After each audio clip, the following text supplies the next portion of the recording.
Another week, another record for container shipping spot rates. And alarmingly for shippers, upward rate momentum is accelerating. There is a scramble to get empty containers to West Coast ports so they can be returned to Asia and used for US imports. There is no cure for high prices quite like high prices.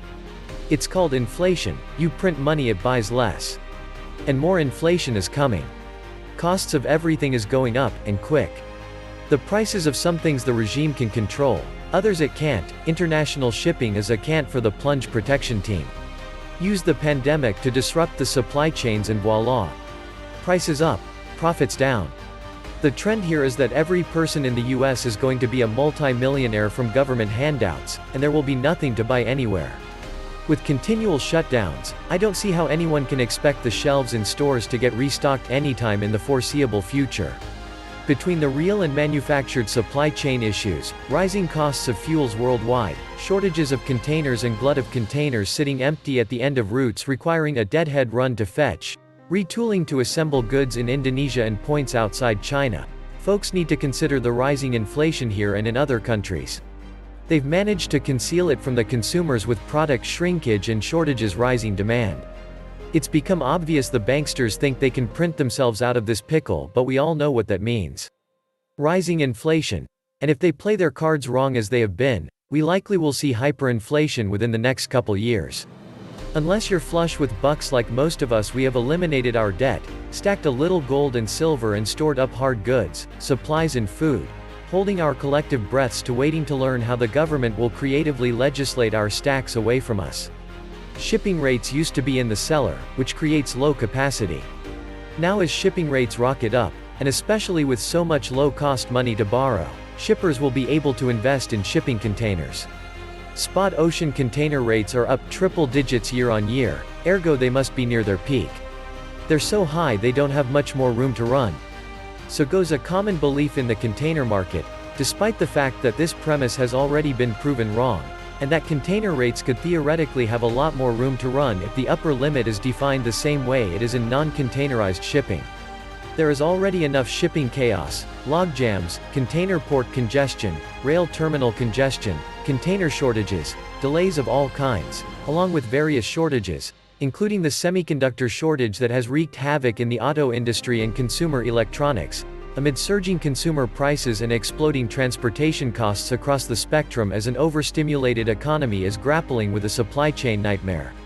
And now China has suspended operations at the newly built Meishan container terminal at Ningbo Zhoushan Port, China's second busiest port after Shanghai. The mega terminal accounts for about 25% of the port's traffic.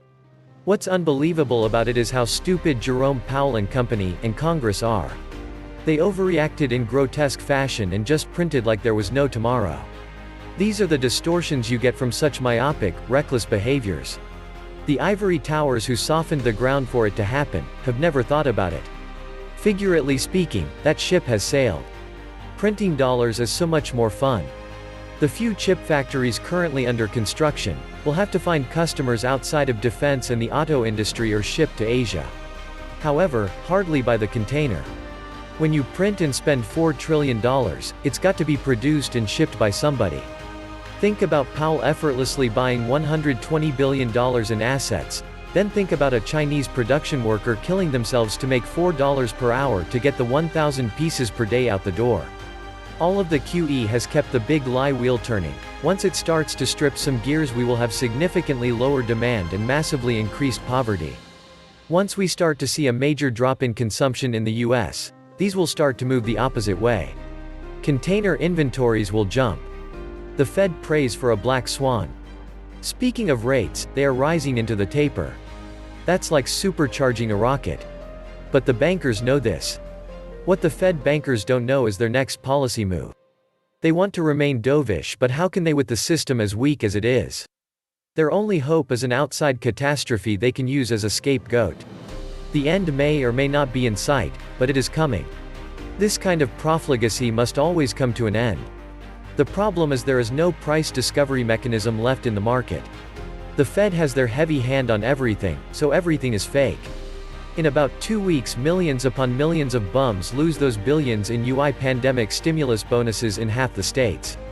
With $1 of government spending estimated by most economists to circulate through an economy at 7 to 10 times, removing that scam and this phony economy craters. The cheap Chinese crap purchases come to a screeching halt and watch money velocity stick pin straight down even worse than it already is and inflation out of control. Those ports will clear right on out shortly. Everyone was complaining about the UI Benny's program, including me. Not one person ever asked what happens when it stops.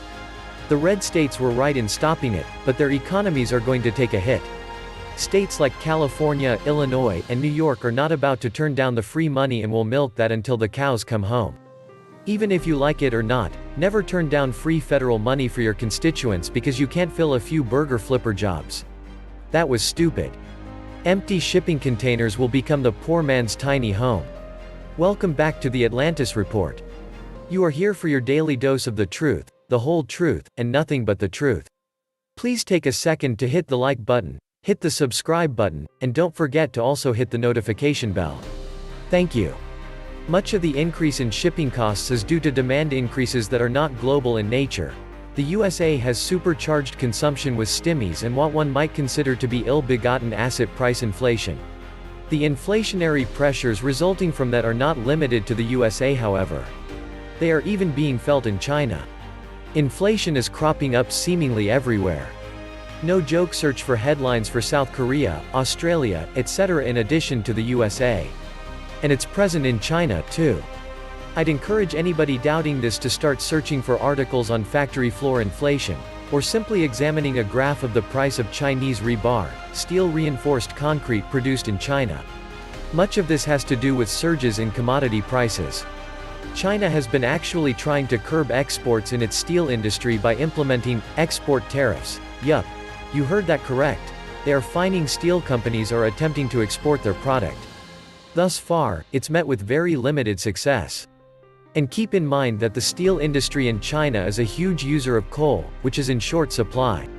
It will be fascinating to watch this because the CCP believes it can control everything internally, but they have curiously been able to prevent their own steel companies from producing too much, thereby causing commodity price inflation surges. The CCP has always exerted a fairly heavy hand over corporate activity. Remember that state-owned enterprises are the largest employers in the industrial sector. It's not fully true that the West can do nothing but suffer inflation. Quite a lot of lower-value, high-labor manufacturing, e.g. shoes, has been moving out of China for a decade. This is a light industry though, so it is relatively easy to move. But moving around supply chains for heavier industrial work is a big project. And there isn't excess industrial capacity in other countries to replace China in the near term. China seems to be doubling down on a zero-COVID strategy involving lots of interventions such as these. They may abandon that if they are ultimately successful in producing a more effective vaccine that would enable them to achieve true herd immunity. But these sorts of disruptions, if repeated, do move the needle in terms of corporations moving at least some capacity out of China. Whether or not the USA is poised to recapture any of that is another discussion.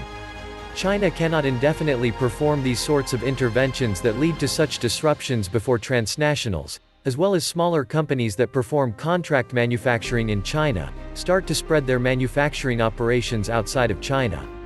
Retail corporations generally don't manufacture anything. Doubtless they are terrified about what this means for the holiday shopping season, though. Despite what magical thinking free market fundamentalists would have you believe, factories are not magical widgets where one flips on a switch and watches finished goods issue forth a moment later. Gearing up in the States would require a whole change of mindset, investment etc., which cannot be done on a compressed timeframe. The best policy right now would be to simply cool demand a bit, i.e. no more stimmies. China wants to export high-value merchandise. I think there are plenty of poor Americans ready to take those jobs. If not, we open the borders. The Marshallian K indicator is crash flashing, below zero, which is GDP versus M2, which on the face of it is ridiculous. Chinese ports shutting down? COVID surge? Tight labor market? GDP is way oversold and liquidity, or seed corn, is being given away. The Fed absorbs excess cash through RRP? Who comes up with this stuff? This time next year we will be in recession, and if the market is down 20%, that is the reason. Of course, the GDP numbers are getting a lift from supply chain inflation. More products not made by Americans shipped at top price by container ships not made by Americans and killing American jobs being bought by Americans as fast as they can get them. Is there something crossing that ocean and arriving at our ports that I cannot live without? Serious question. Just what the hell are we importing that is so god-awful important? How do we put an end to such dependency? As one way or the other it will happen. The world cannot sustain current levels of complexity. My honest answer is simple. We can't, and we are screwed. Being in business now for over 35 years, I have learned the American, actually the worldwide, conundrum. Everybody wants to make $100 or more an hour, yet they do not want to buy products made by people that get paid $100 or more per hour. The world is spoiled with cheap Chinese crap. But it will end, because it has to. From the perspective of geopolitics alone, the level of complexity is not sustainable. We are in a time of great transition. Such times are always better to read about. This was the Atlantis Report. Please like, share, leave me a comment, subscribe. And please take some time to subscribe to my backup channels. I do upload videos there too.